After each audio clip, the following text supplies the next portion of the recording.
Hey guys, DonBoy601, and today we have Genova.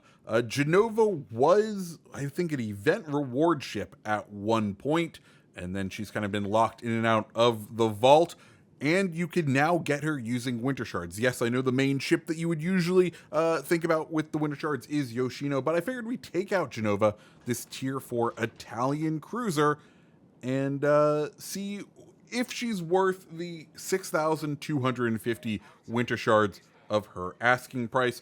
So I figured we'd do that. Also, we'll go ahead and talk about the news that was kind of put into a blog post because it sounds like we got more Italian ships coming, and I'm not talking about the destroyers, or am I?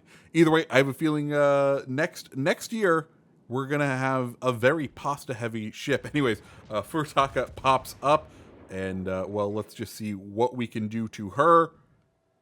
Yep, beautiful citadels. That's just right. We were kind of aiming for citadels this match. This was during last week when I was trying to get the citadels in Italian ships to move on to the weekly havoc. So I was like, you know what? Let's take out Genova. She has big 203 millimeter guns, 203s, punch through a lot of armor, just like that. As we pick up another two citadels. And, down at tier 4, that's where it's nice and easy to pick up some citadels. So, as you can see, Genova, she has some interesting strengths and weaknesses, right? Because she's an Italian, premium Italian destroyer, she does get access to SAP, though all of the Italian tech tree ships are going to get access to, or Italian cruisers will get access to SAP. So that's not too unique for much longer, but she doesn't have her exhaust smoke. Instead, she gets sonar, which is nice at this tier. She has a nice fighter that you would use if you were in the exhaust smoke, but you don't have the exhaust smoke. And then, of course, her headline is those two big 203s, which are abnormally large for a cruiser at this tier. Phoenix, nice and broadside. We'll see what we can do to touch the Phoenix.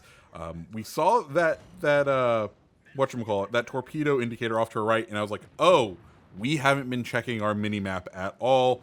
Omaha, the floating citadel. Can we get a shot off before? We'll go ahead and only fire, well, fire both barrels. There we go. We take him down, and we know there's a couple other ships out this way. We're going to go ahead and start pushing them. While we push them, let's go ahead and talk about the other news. So, in one of the most recent wargaming blogs, there's a nice sentence at the end talking about what we can look forward to in the year of 2023, and one of those things being the stuff that's already announced, the training rooms and the new special modifications, the legendary modifications, things like that. But they all said, besides those, you can expect to see a new non-carrier tech tree line and a certain high-tier Italian ship as a bureau project, which has the wheels a-turning. Of course, we've already talked about how I think we are getting the Italian DDs as a new tech tree line, though we could be seeing another tech tree line, pan-European, pan-Asian, pan-American cruisers, the Dutch cruisers. Like, there are several lines that we have not gotten in this game that the PC does have, so it could be one of those. And then the other interesting thing is that Italian bureau project ship. Marlborough pops out. Let's go ahead and finish him off with another citadel. We're up to 11 citadels. All of the citadels we needed for the mission taken care in one game. That's the way we like it. But what could these bureau projects be?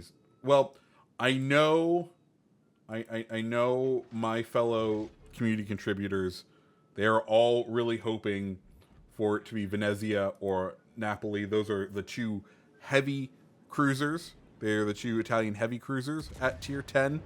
And I would love to see another heavy cruiser because, let's be clear, legendary tier kind of missing legendary or missing heavy cruisers right now. Also, Genova pops his torps out at us.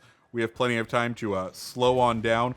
We peek that rear gun through the gap. He hits us with SAP. You can see just the power of SAP, but the power of citadels will compel us to get the wind. The rear gun didn't actually go off, and, well, we leave him with just a slither of health, and we just need our secondaries to finish him off. They do that. Excellent. Now we're sailing towards an aircraft carrier that will, mess with some SAP. But going back to the Italian cruisers, we could be getting Venezia or Napoli, and honestly, I hope we are getting those. But I want to temper expectations.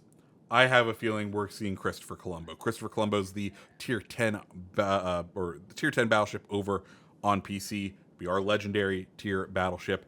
I just have a feeling, considering we got Marco Polo, like they'll go off and finish off that line. Maybe they'll also put in whatever the tier 8 battleship will be for us, and then the tech tree line ship, and then kind of put a bow on that line, which I do want them to start doing, right? I do want them to get in there, start introducing the tier 8 and the Bureau project ship, try to start filling out those ranks, maybe rework the Bureau a little. Just an idea.